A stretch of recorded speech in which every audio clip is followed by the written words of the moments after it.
Brian Enton has been on the ground in Tucson longer than any other national reporter covering this case.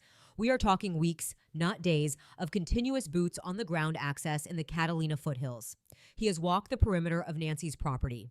He has broadcast live from that dark, quiet stretch of North Camino Escalante, where there are no streetlights and the only illumination comes from the stars above the desert. He has spoken to neighbors that nobody else has spoken to on camera. He has obtained source access inside the law enforcement community that no other reporter has managed at this level. And he has done something no other national correspondent has accomplished at this level of detail on this case.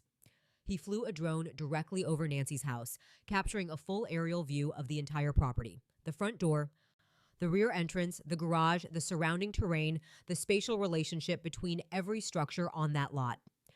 In the Day 59 coverage published March 31st, 2026, Enton shared that footage and sat down with retired Pima County homicide detective Kurt Dabb. And what Dabb identified when he studied specific locations in that drone footage, locations where investigators had been actively working, is a detail that has received almost no meaningful coverage in the broader media landscape of this case. Tonight, we are going inside what that drone found, and the detail that connects directly to Nancy's garage changes everything about what we thought we knew about that night. Before getting to the garage, before getting to the detail buried in the official law enforcement timeline that the national media has barely touched, you need to understand what perspective shots are, what they tell a trained investigator, and why the fact that a retired Pima County homicide detective spotted them being taken at specific locations around Nancy's property is not a minor observation. It is a significant one. Most people following this case know the timeline. They know the masked figure. They know the camera. What almost nobody has talked about at the level of specificity it deserves is one confirmed, documented, law enforcement verified detail that sits right at the beginning of that night. Not at 2:12 in the morning when the masked figure appears, at 9:48 in the evening when Nancy came home.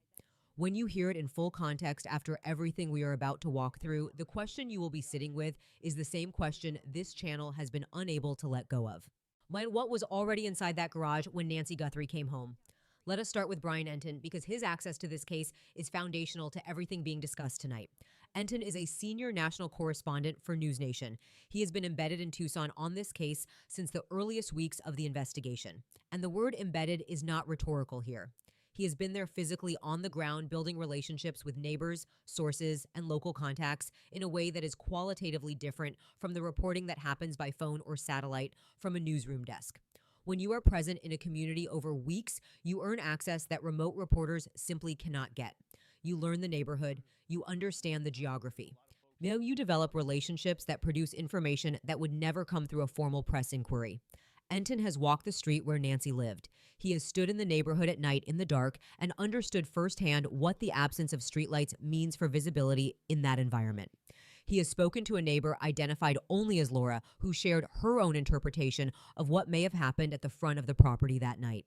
He has reported on law enforcement source material that no other national outlet has had access to, including an insider account of investigative missteps in the earliest days of this case.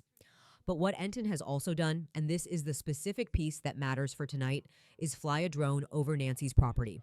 And that is a different category of access on this case than anything that has been done before. A drone gives you a bird's eye view that is genuinely different from anything you can capture from the ground. When you are at street level, you see the front of a property. You see the driveway, the front door, the landscaping, the immediate approach. What you cannot see from the ground is how structures on that property relate to each other spatially. You cannot see the garage in relation to the rear entrance. You cannot see the paths between them. You cannot see the lines of sight. What is visible from position A, what is completely blocked from view at position B. A drone gives you all of that. The complete overhead picture, the spatial architecture of the scene. And when an investigator watches drone footage of a crime scene, they are not seeing a real estate photograph. They are seeing an overhead map of a crime. They see investigative markers. They see documentation positions. They see the evidence of what other investigators were doing when they worked that ground before the drone was ever in the air. Kurt Dabb watched that footage and he saw something that the rest of us were not trained to see. Kurt Dabb is not a television commentator who has studied this case from a distance and formed opinions about it. He is a retired Pima County homicide detective. That means he spent years of his professional career investigating violent crime in the same jurisdiction, the same geographic and institutional environment where Nancy Guthrie disappeared. He knows how Pima County investigators think. He knows the physical landscape of the foothills, he knows the terrain, and he knows from direct personal experience exactly what specific investigative techniques look like when they are being executed in the field because he was the one executing them. In his on-the-record interview with Enton during the Day 59 coverage, Dabb made several substantive statements about this case that are named, verified, and on the record. He stated his professional belief that Nancy's abduction was not a crime of opportunity. He said it was coordinated, pre-planned, and targeted. He said on the record that it is more than likely the home was canvassed prior to the night of the crime, either by the primary actor or by an accomplice. Someone knew that property before the night of January 31st. And someone had been there or sent someone there to understand the layout, the approaches, the camera positions, the blind spots, the timing windows. This was not improvised. This was prepared. He stated his belief that multiple individuals were involved. He gave a specific range, anywhere between 2 and 4 accomplices. He explained the reasoning clearly. The logistics of removing an 84-year-old woman from her home, managing the scene so that no interior chaos is left behind, and executing a clean exit through a residential neighborhood without detection is too complex for a single individual. Too many variables to control simultaneously. Too much ground to cover at the same time. He addressed the interior condition of the home, the detail that Enton's law enforcement source confirmed. The inside of Nancy's home showed no visible signs of an assault. Rooms were in orderly condition, no disarray. Dabb called this, in his own words, just a little bit weird. But then he immediately reframed it in exactly the way a career homicide detective would. These individuals had a plan. They carried it to fruition. The absence of chaos inside is not evidence that nothing happened there. It is evidence of how organized the operation was. I think that these individuals, I think this was a well-planned and a well-executed caper, unfortunately. Now let us talk about perspective shots, because this is the specific technique that Dabb identified in the drone footage, and it is worth understanding precisely what it means in the context of a violent crime reconstruction. A perspective shot is a photograph taken from a specific location to document what a person standing at that position would have been able to see at the time of the crime. It is not documentation of the scene as it currently exists. It is the recreation of a point of view. Investigators position their camera at the exact height and angle that a specific individual would have occupied. At a corner of a structure, at a point along a driveway, at a doorway, at the entrance to a garage. And they photograph the sightline. What was visible from here? What was blocked from here? Could a person at this position see the vehicle pulling into the driveway? Could they see the front entrance? Could they see the street? Could they observe the approach without themselves being observed? Perspective shots are not part of routine scene documentation. Routine documentation photographs what is there. Perspective shots recreate what was seen. And that distinction matters enormously because perspective shots are taken only when investigators have already formed a theory about where a specific individual was positioned at a specific moment in time. This technique is not exploratory. It is confirmatory. It is building the evidentiary record to support a reconstruction that investigators have already begun developing. So, when Dabb looked at Enton's drone footage and identified indicators consistent with perspective shots being taken at specific locations around Nancy's property, including the area around the garage he was reading in the professional language of homicide investigation, that investigators had a theory. They believed they knew where someone was standing and they were documenting it. Now think about what it means that Dabb also told Enton in the same Day 59 coverage that he believes the accomplices may have been silenced. He said in his own words that it would not be too hard for the leader of this group to make that decision as well, to take out his partners. He offered this as analytical speculation, not confirmed fact, but the logic of it maps to the operational picture he is describing. And a group of 2 to 4 individuals who planned and executed a complex abduction with this level of discipline, who left the interior of the home clean, who controlled the scene, who had pre-surveilled the property. That is not a casual group. That is an organized group. And organized groups, particularly ones with this level of criminal exposure, create internal risks when the operation is over. The reason that detail matters here is what it tells you about the competence profile of the people being described. Dab is not talking about disorganized actors. He is talking about individuals who were capable of pre-planning a targeted abduction of an 84-year-old woman from a private residence in a gated neighborhood, executing it cleanly enough to leave no visible interior evidence. And disappearing afterward without a trace, despite a $1 million reward, despite a multi-agency investigation, despite months of active law enforcement work. That is a specific and elevated level of operational capability. And that operational capability is relevant to the garage because it changes the question being asked. This is not the question of whether someone stumbled into an opportunity in Nancy's driveway. This is the question of whether someone who had surveilled that property, who knew its layout, who knew its approaches, positioned themselves deliberately in advance at a specific location on that property before Nancy arrived home. The 2-minute window in the garage door is not random in that picture. It is a planned event. So, and what investigators were reconstructing when they took those perspective shots at the garage area, the exact sight lines, the exact positions, the exact theory of where someone stood and what they could see is the evidentiary record of how that planned positioning actually worked. Nancy's home sits in the Catalina foothills just off East Skyline Drive near North Campbell Avenue, north of Tucson. Dark street, no streetlights, desert pressing in at the margins, the Santa Catalina Mountains on the horizon, properties spread far enough apart that movement between them, especially along the desert edges at night, could go unseen by a neighbor. The front entrance has the doorbell camera. The one law enforcement confirmed was tampered with in the early morning of February 1st and later recovered through forensic work on Google's back-end systems. That front entrance is where the media attention has been anchored. The masked figure, the camera, the gloved hand over the lens. But the home has a rear entrance. And when Savannah Guthrie sat down with Hoda Kotb on the Today Show and spoke publicly for the first time since her mother's disappearance, she confirmed a detail that carries significant weight. The back doors were found propped open when her family arrived that morning. Not forced, not broken. Propped. Held deliberately open. A propped door is a door someone expected to use or had recently used. It is preparation or it is exit. It does not carry the signature of a struggle. The property also has a garage. From the air. From the drone perspective that Enton's coverage provided, the spatial relationship between the garage, the driveway, the rear entrance, and the approach paths to the property becomes clear in a way that ground-level images simply cannot convey. And there is the adjacent vacant lot, a blind spot in the neighborhood's visual coverage. Anyone who had surveilled Nancy's home and mapped the neighborhood would know that approaching from the direction of that vacant lot, moving toward the rear of the property, reduces exposure to any cameras and reduces the likelihood of being seen. It is the path that a surveillance-conscious individual would identify and use.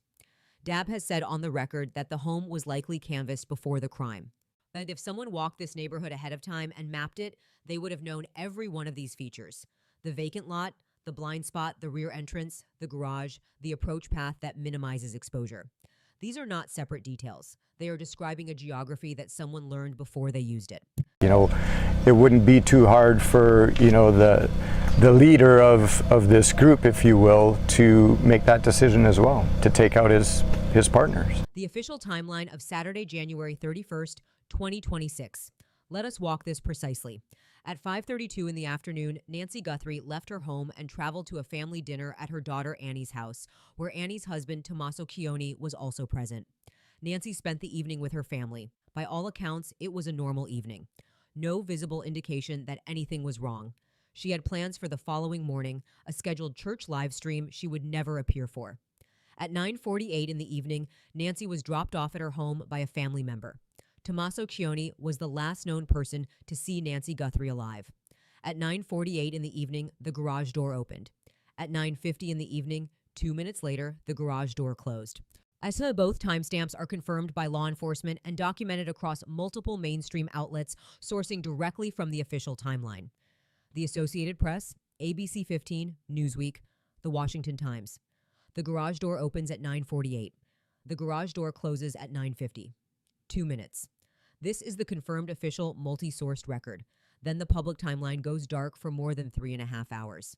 At 1:47 in the morning on February 1st, the doorbell camera disconnected. Law enforcement confirmed this. Initially, investigators stated there was no video available because Nancy did not have an active monitoring subscription. That statement was incomplete. Digital forensics experts working on the camera's back-end software recovered images that had been thought to be lost, corrupted, or inaccessible. As on at 2:12 in the morning, the camera software detected movement at the front of the home. At 2:28 in the morning, Nancy's pacemaker application lost contact with her phone. Between 2:12 and 2:28, in that 16-minute window, the masked figure was at the front door, armed, wearing the distinctive black 25-liter Ozark Trail hiker backpack, gloves, flashlight held in the mouth, holstered firearm, tampering with the camera, covering the lens, using a nearby shrub to further obscure the device. This individual has never been publicly identified. No arrest has been made. No name is on the table from law enforcement. The masked figure at 2:12 in the morning is the visual centerpiece of this case in the media. It is what gets replayed, analyzed, discussed. It is the image the public understanding of this case is built around. But that frame leaves 4 hours and 22 minutes unaddressed. From the moment the garage door closed at 9:50 in the evening to the moment the camera software detected movement at 2:12 in the morning, that is the dark interval in the public record. And the garage sits right at the beginning of that interval. When Enton flew that drone over Nancy's property on day 59, the footage gave viewers something no photograph or ground-level broadcast had provided: the architecture of the crime scene from above, the full layout, the spatial relationships between structures, the approach paths, the connection between the front of the property and the rear, the garage in relation to the back entrance in relation to the propped doors. And during at least one of the investigative returns to that property, captured by aerial footage from both Enton's crew and independently by the Fox News flight team, investigators were actively working the scene.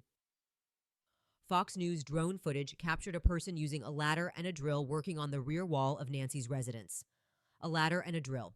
That is not routine scene photography. You do not bring a ladder and a drill to document a crime scene. That is physical investigative work.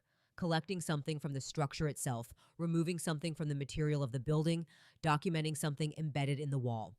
Enton's own drone footage captured the property during a period of active investigative work and gave Dab the aerial vantage point from which he identified what he recognized as perspective shots being taken at specific locations.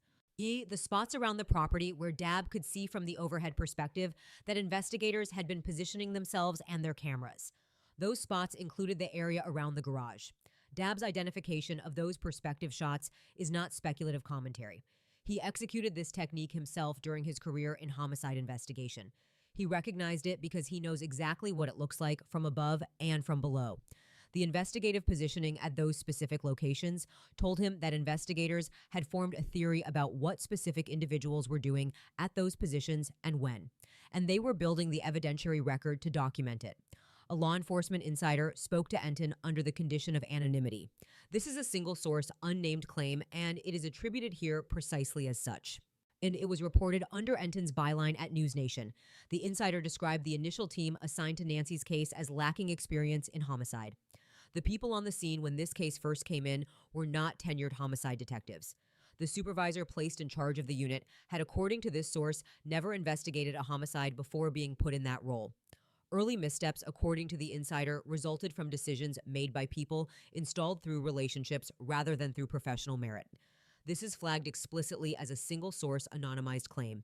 It has not been confirmed or denied by the Pima County Sheriff's Department, but here is its relevance to the garage specifically. And if the initial processing of that scene was conducted by an inexperienced team, then the repeated subsequent returns to the property are not simply following up on new evidence. They may be corrections.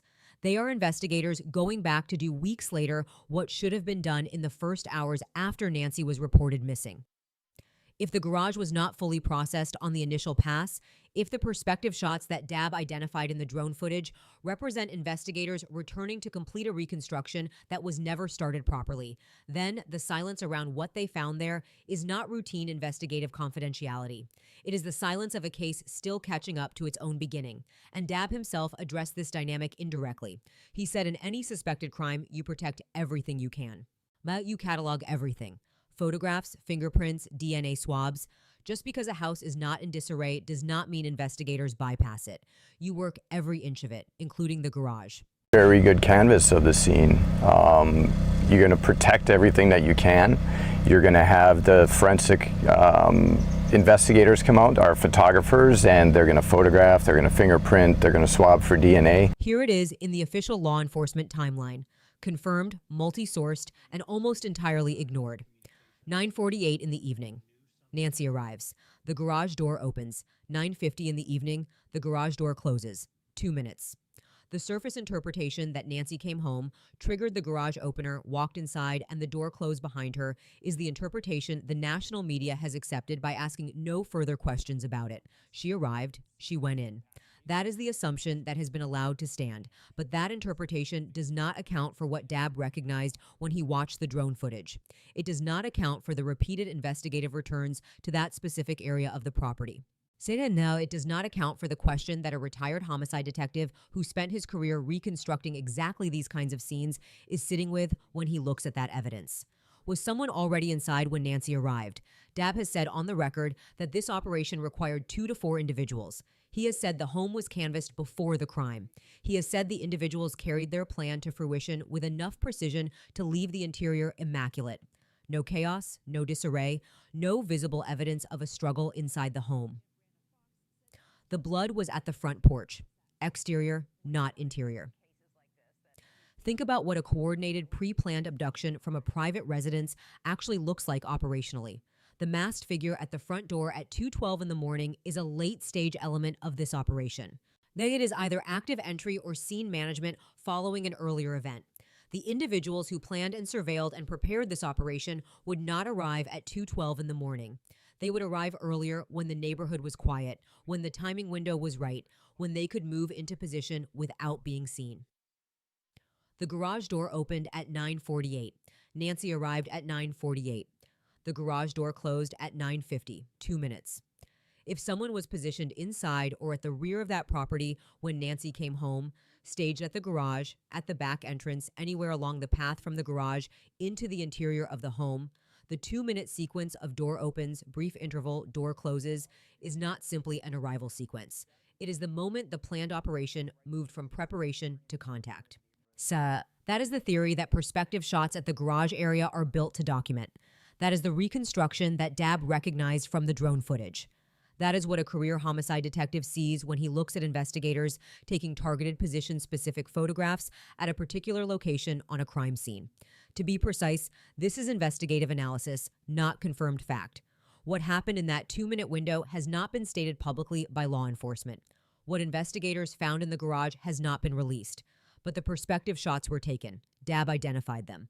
They were taken at the garage area. Perspective shots are used exclusively in violent crime reconstruction.